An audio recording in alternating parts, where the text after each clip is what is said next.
Los sonidos del amor. Uno se acostumbra a los sonidos del otro, al crujir de su barriga cuando hace hambre, al estornudo completo con mocos volando, al traquear de sus rodillas cuando camina en puntillas con sigilo, al quejido de su orgasmo derramado desde un sueño, a sus bostezos, a sus murmullos, a ese timbre de las uñas, al tintinear de las últimas goticas de sus orines, a ese silbido en los dientes, al dedo hurgando en la oreja, al chasquido del pavor, a todo aquello que suena tan solo cuando hay confianza, eso que da la medida del estar cerca de alguien, cosas que pueden llamarse los sonidos del amor.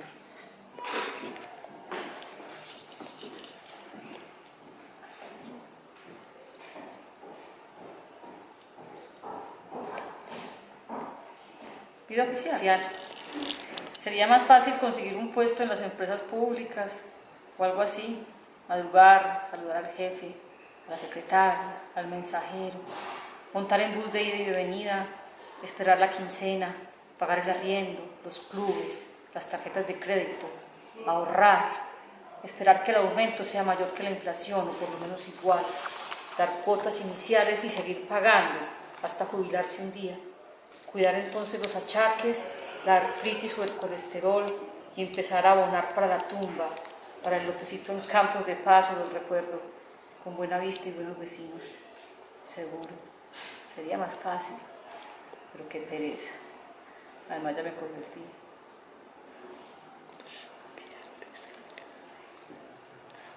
Días de sangre. Esto no lo entiendes, nunca te pasará. Es cuestión de cuerpo, de ciclos que no imaginas. Son cosas de mujeres, tal vez por eso forman parte de los secretos. De estas cosas no se habla. Son asuntos de resolver en el baño, a solas, con sigilo, con discreción, para que no se note ni por fuera ni por dentro, que no se sepa, que no se sienta, que no se vea, que no se huela, que pase como si no pasara, aunque pase, y nos asalte puntualmente cada vez que no somos madres, y nos imponga a veces su cuota de dolor, acaso como precio por elegir la soledad. Debemos ocultarlo con culpa, con pulcritud, aunque nos marque con escándalo, aunque nos haga sentir diferentes. Estas son cosas que no entiendes, tal vez porque nunca hablamos de eso, porque es un asunto de sangre sin herida visible. Es nuestra sangre inútil, la que el cuerpo desecha, esa que nos recuerda nuestra esencia animal, esa que nos distingue como hembras. Es el grito del cuerpo que nos conecta con las demás animales, con las gatas en celo cuando gritan, con las yeguas que esperan la luna, con los ritmos de los mares. Somos marea alta y marea baja, tenemos menguantes y crecientes, somos luna llena, nuestros senos lo saben, nuestra piel, somos hembras, sexo femenino, sexo interior gigante e invisible, maquinaria atada al reloj planetario. Esto no lo entiendes, nunca te pasará. Son cosas de mujeres. Medellín, retratos. Guayaquil. Al lado del río hervía hace unos años la plaza del Mercado Viejo. Ese Guayaquil al borde del asco, como un caldo descompuesto, con su reguero de colores esparcidos en los andenes, entre coros pregoneros de verdores efímeros. Queda sobre el asfalto el grito afónico, desdentado, del andrajoso ejército de vendedores de burbujas, de maleficios, de baratijas, maleza mineral de las aceras, a la espera de la piedad del sol. Nocturno. Los dueños de la noche se protegen a la sombra de los faroles, no tienen miedo, por eso la mirada no vigila, no espía, solo orienta el paso ebrio. Deambulan por esquinas temibles, sin misterios, como quien sabe el oficio. Nadie los persigue. Se han gastado la noche, esperan que se haga más borrosa. Es su costumbre salir con la luna, esconderse del terror de abandonar la zozobra. Jamás se acercarán al pozo de tus ojos, jamás la compañía, la cama tibia, el amor sabido. Para ellos es la noche del azar. Los merenderos. Señores de las madrugadas merodean a esta hora alrededor de las cantinas con su infinito repertorio de canciones viejas, deslustradas como sus zapatos. Señores del rebusque, ebrios turpiales de la oscuridad, cambian tonadas por monedas y cantan coplas al amor ajeno. Son mustios, señores con ojeras, merenderos temblorosos de infinita memoria, a quienes nadie lleva sentidas serenatas en su tarde final. Muchachas del Chocó, como una mancha de petróleo se esparcen en las esquinas del domingo para verlo pasar con sus escasas horas, esas muchachas vestidas de colores, mucamas en asueto, mujeres negras como la noche de su selva, despojadas de sus delantales, desparpajadas en los bares cerca de la plazuela, beben las señoras de casa ajena, las que sazonan el plato ajeno, las madres de lejanos hijos arrullados de mares. Barrios de amor en venta.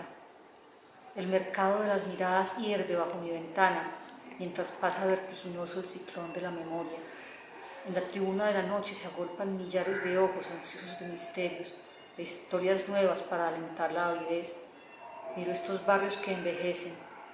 Por sus ventanas habla el pasado, cuenta versiones del temblor, del rubor, de esa columna de aromas rastreados hasta arribar al beso, al primer gesto, al murmullo, al presagio de la desnudez. Mujeres sórdidas deambulan con sus cuerpos exhibidos como frutas al sol y al aguacero, ofreciendo el bazar de sus vaginas. Desmaquilladas, amarillentas, se asustan de madrugada ante el espejo de sus rostros ajados, de sus cuerpos vendidos. Bares. Aquí están los últimos forajidos a la espera de la bala, del cuchillo que llegará una noche por amor, por venganza o por casualidad. Ladeados en los bares miran con sus ojos lánguidos como lagunas de alcohol de varias noches, parejas de desconocidos que entrelazan sus cuerpos con furor. Tanta tristeza en este jolgorio de aguardiente, naranja y sal. Caminan bajo sus sombreros con sus manos ásperas y su piel de bronce, señores de la tierra que empiezan a morir como sus historias serenas. Amor de mi tarde, amor sin prisa, callada tempestad que un día estalla, que ama y se retira como una nube en fuga. Amor mío, tiempo mío, costumbre de mis mañanas, café de mis días, beso de siempre, carcajada, chispa encendida que recorre el tiempo, explosión que me roza, pozo sereno, temible furia, malabar, equilibrio, noche mía, espera de siempre, mi cueva, mi escondite, cerebro hirviente, refugio de brazos, de pelos, de dientes, de piernas, de semen. Huésped de mi tiempo, mudo bajo su sombra, el tiempo deshoja sus plazos. Él, que lo sabe desde siempre, nos mira como los súbditos que somos, a merced de nuestras asignadas horas, indefensos ante sus sentencias. El tiempo nos aminora el paso con su mirada socarrona, nos interpela con sus campanas de júbilo, voces de peligrosas sirenas surcan nuestros diminutos trechos, sugieren cadenas o jolgorios. Henos aquí, somos los reos de melífluas sentencias, los marineros del naufragio, sobrevivientes del fondo de océanos nocturnos, nosotros, los de la eterna pregunta, los incrédulos, los despojados, los navegantes del vino, te miramos amo y señor de nuestras vidas fugaces.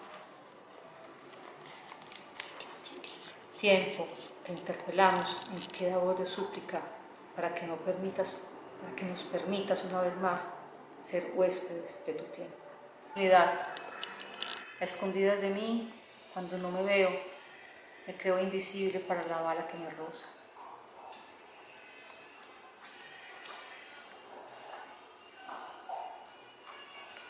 Geografía. El mapa de mis bordes lo sabes en tus dedos. No lo olvides. Podría perderme. 37. 59.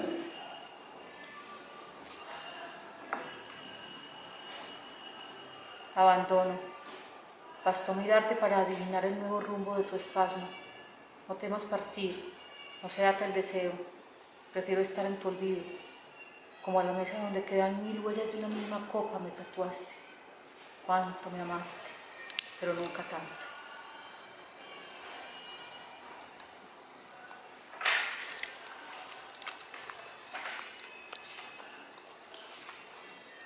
Promesa, prometo decirlo todo, para no perderlo, para no olvidarlo, para que no sea solo mío ese frío que acompaña mi memoria, el olor de la leña del fogón en ese pueblo helado de mi infancia, tus geranios, abuela, tu oración, tu bordado de nudos atados a la garganta, el olor de la boñiga en los callejones, la música de las cantinas donde las muchachas coloreaban sus mejillas para verse más, para venderse mejor, mientras las campanas sonaban en todas las iglesias.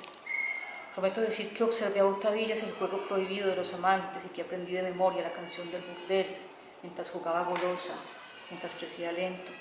Sé que soy hija de esa plaza donde las mulas espantaban las moscas con el abanico de sus colas, donde los colores se esparcían en forma de zapotes y madroños, de algarrobas, de nísperos, brevas y chirimoyas, la plaza de la pucha y del almud, la plaza del capacho y del centavo. Es esa la tintura de mi memoria, la tierra cercana, el temor esencial y el tono ingenuo de esa gente que se perdió como el olor del pasado, prometo decir.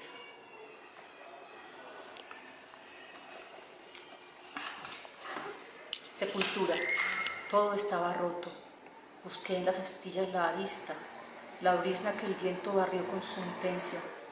Supe del vacío, de la pieza que no encaja, de aquello que no puede volver a brillar, hacer cristal sin grietas, escultura sincera. En el estruendo la lluvia arrasó con las cenizas, inundó el lecho de la memoria, logró anegar la belleza que flotaba en el hartazgo.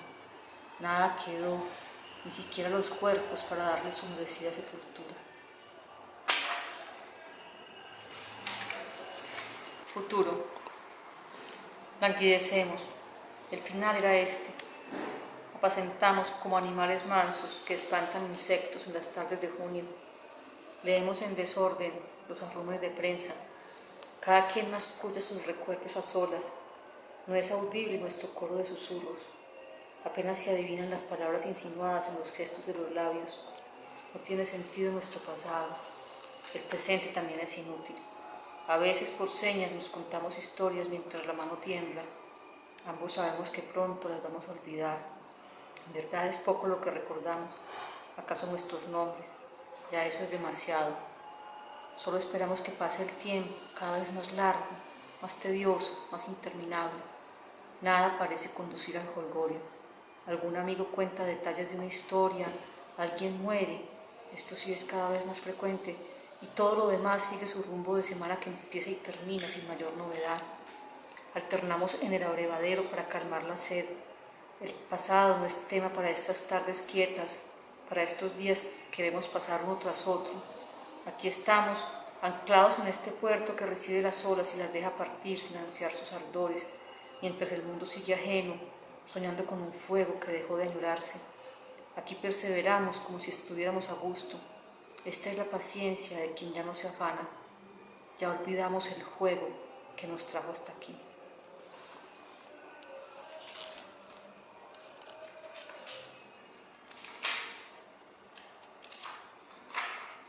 Ortografía. La vida se escribe como una carta, como un texto cualquiera. Se va diciendo sin libreto, sin apuntador. Cuan anémona que repta en el espacio, cubre los cerros de la infancia. La vida pende como de un hilo la araña, enmaraña el camino de piedras que pueblan las hormigas en las sombras cómplices de la madrugada. Según las reglas de cada especie, la vida se va narrando con su sintaxis, su prosodia, su ortografía, su estructura de nube mutante que se sabe regida por los vientos. Eso en su anarquía ya es una ley, una constante perceptible. Cuando la nube está cargada, sobre la tierra llueve, tan pronto como los mares requieran perder un poco su gusto a sal. Así se van haciendo las cosas y los lagartos se asoman por las endijas del asfalto para saber si el piso se ha vuelto más frío, como quien aguarda un tren.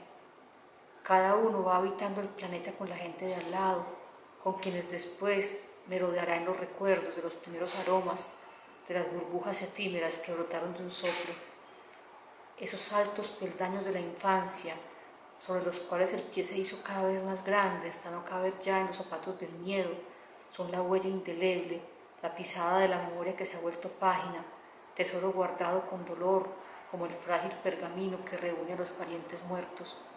Te ausentas de la infancia, ya otro es el pavor que se escurre como sangre entre las piernas a la espera de esa danza que inaugura con ritos el amor, aquello que comienza con delicado ímpetu, agasaja, seduce, ríe como quien lo hace mejor.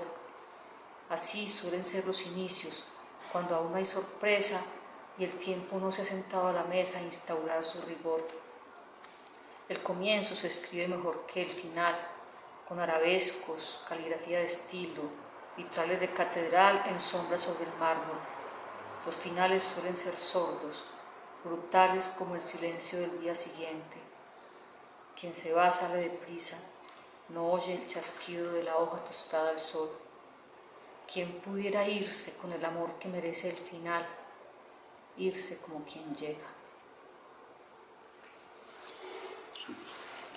¿Qué te hace escribir poesía y desde cuándo? Bueno, yo creo que yo traté de escribir desde muy niña, pero solo después de haber leído ciertos autores y después de estar como en contacto con un contexto como de la historia y de mundos lejanos, más o menos cuando tenía por ahí unos 19 años ya se volvió como una actividad constante, como una búsqueda, pero siempre estuvo ahí como en un segundo plano, como una especie de oficio clandestino, y me la pasaba guardando papelitos en un cajón. Esto dejó de ser así cuando alguna vez en una reunión aquí en esta sede del Teatro Prado, cuando no era teatro aún, sino mi casa, y estábamos reunidos con Víctor Gaviria, con Juan José Hoyos, estaba Juan Manuel Roca también, y ese día decidí yo sacar algunos de mis papelitos y Juan José Hoyos dijo que valía la pena que eso saliera de la gaveta, y así que con su apoyo se editó este primer libro que para mí es un tesoro. Hicimos la fotografía en la bañera de la casa cuando todavía había bañera, y Juan Fernando Espina hizo este registro que me parece muy bello. Y bueno, este libro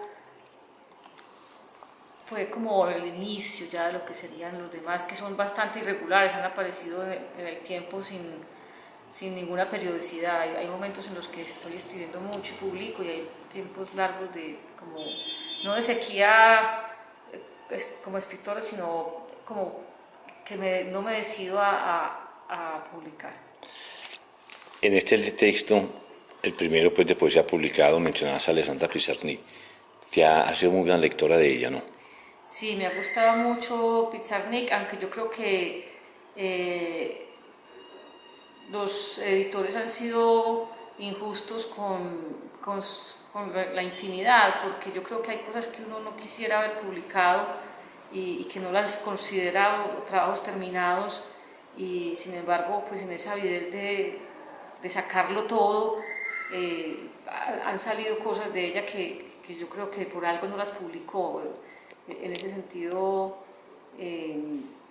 no todo lo de Alejandra Pizarnik me gusta, pero yo creo que es en parte porque son cosas que salieron sin su autorización. Bueno, en este texto hay una crítica poética a la vida cotidiana, ¿cierto? ¿Eso fue naciendo con un propósito o una actitud crítica que tenías en ese momento? Yo creo que sí, yo creo que yo estaba narrando, porque este libro se publicó mucho después de haberse escrito, o sea, son cosas, narraciones más o menos de mis 20, 25 años. Yo creo que es una, a pesar de que es una cosa que fue publicada casi 10 años después de haber sido escrita, yo creo que se conserva como esa rebeldía, como esa mirada de los sueños femeninos, como tú dices, desde otra perspectiva, o sea, es una ambición descalza, de alguna manera la coincidencia pues con el águila descalza, es una no ambición lo que hay alrededor de esa vida que estaba construyendo como adolescente.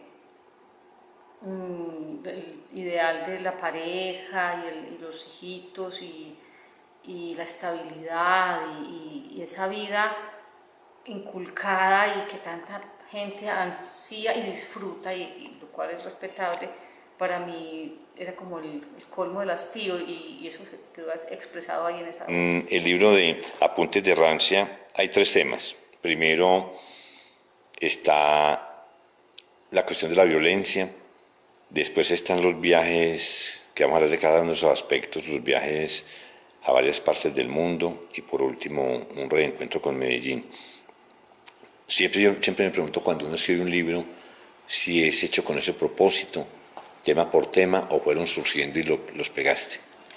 A ver, es que inicialmente Apuntes de Rancia iba a hacer otra cosa, era parte como de una especie de intento de novelar, y era la historia de un exilio que tenía que ver con una generación, digamos, muy cercana a la mía, de toda esta gente que se fue a vivir a Europa o sí, sobre todo ese viejo mundo, como la búsqueda del conocimiento, como la búsqueda del arte y todo ese encuentro con el desencuentro que es no ser de ninguna parte.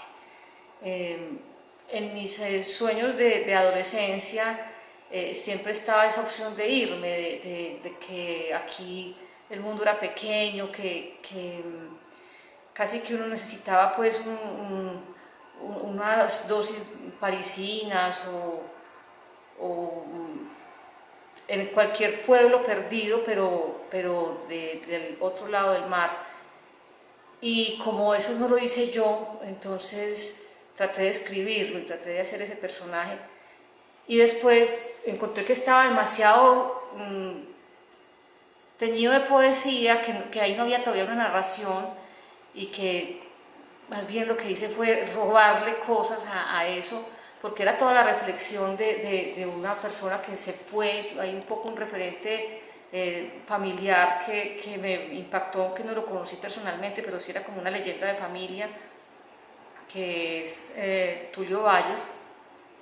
Tulio Bayer era pariente, o sea, hijo de una hermana de mi abuela, y entonces siempre estaba esa mención de su locura, de su irreverencia, de su insurgencia, y todo eso para mí terminó en la poesía, como en ese hecho poético de su locura final, pidiéndole a la gente que le mandara cocuyos para volver a París de nuevo, la ciudad de luz, y con esa idea de que él no podía regresar a Colombia porque estaban camiones y tanques de guerra esperándolo para fusilarlo, cuando ya nadie recordaba quién era Tulio Valle. Entonces ese personaje que se va huyendo de una violencia, yo lo desbarato, lo saco de contexto y de ahí tomo reflexiones de una persona que regresa y ya no encuentra el país que dejó, ya no tiene referentes. O sea, todos estos son subtextos míos que están en esos Apuntes de Rancia. El poema París, el personaje que va a ese café, entonces es Tulio Bayer. Ese es otro, ese es otro personaje. Contame quién es porque me quedé con la pregunta sobre... No, sí. ese es personaje de la ficción, porque entonces en algún momento yo quise irme a París y me fui a París y además tuve un encuentro ahí muy bonito con quien en este momento ahora es la directora del Museo de Antioquia, Ana Piedad Jaramillo. Vivía en París en ese momento en una pieza de lujo. Es decir, ¿De qué año hablas? Estoy hablando de 1984, diciembre de 84, o sea, un mes antes de llegar de regreso a Medellín y encontrarme con Carvalho Aguirre. Y en Ana Piedad yo me fui con mi hermana y con una amiga y Ana Piedad nos recibió en su apartamento, que era un apartamento de lujo, es decir, de 4 por 4 metros, yo no sé cuánto, era todo el París pues para un inmigrante, muy bien ubicada pues como Ana Piedad en ese momento era traductora o trabajaba con la embajada, yo no sé qué hacía, en todo caso yo en ese apartamento soñé una vida como si me hubiera quedado a vivir muchos años allá y me inventé un personaje que era el hombre que bebía un vino, que era un refugiado también político, o sea, mejor dicho, yo ahí estaba tratando de reinventar mi generación de defraudados, toda esta gente intelectual que se fue al exilio y que tampoco encontró nada y que se fueron marchitando, pero afuera, ¿cierto?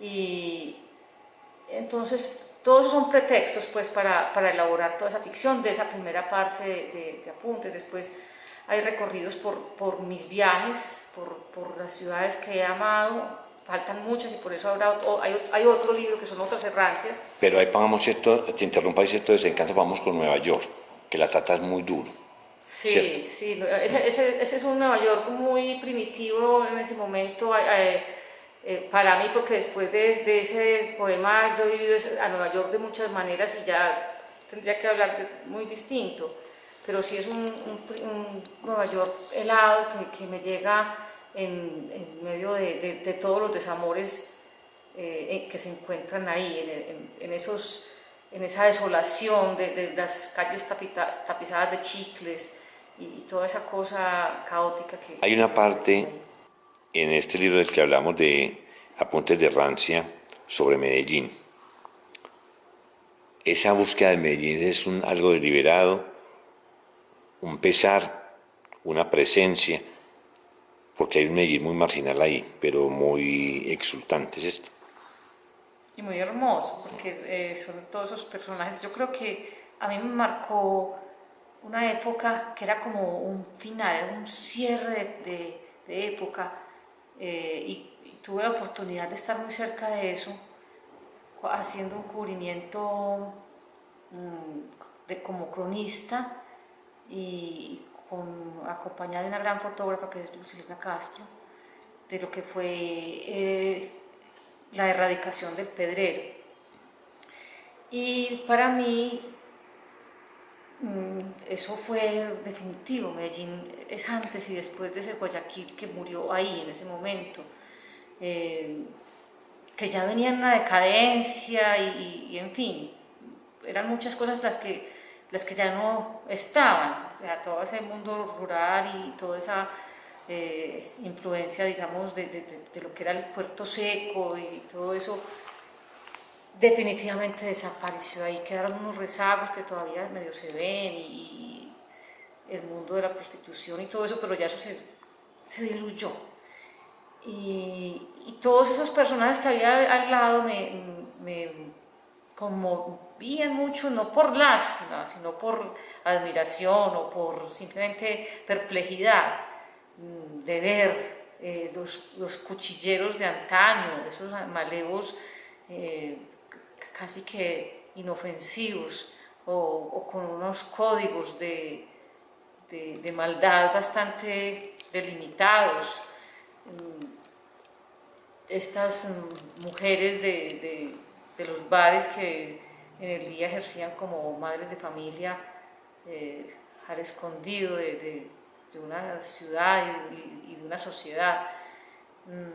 Entonces todo eso quería que quedara ahí, esa zona del antiguo Museo de Sea, la flaca aquella que es una historia de verdad que era una de estas indigentes que ahora les dicen habitantes de calle, que alguna vez, después de haber apuñalado a alguien de su familia, le preguntaron que por qué lo había hecho y ella dijo, no, yo pues tenía mis motivos para acuchillarlo y como que no les gustó, es que la gente es muy cismática. Entonces todo ese humor inclusive pues, que hay alrededor de eso, entonces todo eso me influye y me aparece. Bueno, en Humedad del Fuego creo que es un libro muy personal. Es un libro donde se aparece la Cristina crítica, la Cristina que está mirando, haciendo esos pequeños tablús citadinos, ya sea en los viajes o en Medellín, sino que es un libro totalmente amoroso. Fue dedicado a alguna persona, fue un momento de estar enamorada. Contanos ese secreto que no decís en el libro. Pues sí, obviamente es un amor no confesable. Es un amor que transcurre en un momento y en una época eh, completamente clandestino y por eso se tiene que llamar libro, pero no puede aparecer. Ah, muy bien. Ahí nos contó el secreto. Nos contó el secreto. Sí, que ellos, por eso se tiene que llamar libro. La idealización. Bueno, en telón de fondo, ¿cuál fue el propósito de escribir telón de fondo? Y otra cosa que se me olvidaba, cuando escribís un libro, dejar muchos poemas por fuera y los reutilizar después o no. Sí, sí, se dejan muchos poemas por fuera. Por ejemplo, con Apuntes de Rancia hay otros apuntes, se llaman así, otros apuntes, que es una cantidad de crónicas, crónicas o escritos sobre viajes. Pero lo que se queda por fuera casi siempre es punto de partida para escribir otras cosas. Telón de fondo tiene como mezclas de varias cosas, un poco como el compromiso con el origen, con el pasado, la infancia donde uno se va construyendo y ese choque, digamos, con la porcelana de la infancia que se quiebra y que ya nunca más se puede volver a unir, toda esa desazón del amor y también como la decepción de muchas cosas, pero también el teatro como escenario pues para la vida y para la construcción de esa otra Cristina que es la que está en las tablas. Y en el último texto, contame cuál fue el propósito. Bueno, Los Pasos del Olvido es un poco un testimonio del cierre de una relación, es una reflexión un poco acerca de lo que es el deterioro del ser humano, de las relaciones como tal. Tiene que ver con un viaje que hice a Lisboa, donde quería quedarme, como volverme saudade, y con también una de mis obsesiones en lo que escribo, que es el tiempo. El tiempo es uno de mis protagonistas en todos los libros, entonces vuelve y aparece ahí. Pero también es como un renacer en la soledad, es como el disfrute de encontrarme sola y sabiendo que así también se vive, y se vive muy bien, tal vez mejor. Bueno, una pregunta como colofón. ¿El teatro o la poesía? ¿O las dos? Eso es como el agua o el sol, es como los líquidos o los sólidos o el aire o la luz, o sea, son cosas que no son para escoger, son todas juntas, porque también es la música y es la pintura y es el silencio y es el agua y es la danza, es la composición musical, son todas las cosas que a uno lo despiertan a decir, aquí estoy, víveme. Ahorita me comentabas lo de que estás componiendo tangos. ¿has musicalizado tus poemas o las letras son totalmente distintas? Bueno, hay un poema que lo volví tango. Cuando tuve, digamos, la urgencia me invitaron a cantar de aficionada a un sitio de tango, al patio del tango, y en esa oportunidad entonces decidí, yo no puedo ir a cantar con las mujeres tangueras profesionales de esta ciudad, yo como aficionada a cantar las mismas canciones. Entonces compuse un tango para el gordo Aníbal, un homenaje a ese gran maestro y a ese gran pariente de vida que fue Aníbal Moncada, y escribí otros tangos y de ahí, pero yo ya había puesto música de tango a uno de mis poemas. Pero no, esto de ahora es que estoy escribiendo y es muy raro porque como que escribo cantando. Es una cosa que ya viene con la música incorporada. Hay un texto de teatro con lo que te ganaste un premio hace mucho tiempo. Y yo recuerdo que también estuviste en el mundo de teatro, ¿cierto? Nunca le has escrito nada a Carlos Mario, que entre otras cosas hace años no lo veo. Bueno, a Carlos Mario todo. Para mí Carlos Mario es mi lector principal, mi destinatario, o sea, él es alguien que está permanentemente en mi vida y que es como además mi entusiasta mayor, me alienta muchísimo a hacer todo lo que yo hago y por supuesto todo está dedicado a él. Ah, güey, qué bien. Bueno, Cristina, un abrazo y esperamos pues que sigas creativa en todos los aspectos. Muchas Gracias, gracias. gracias.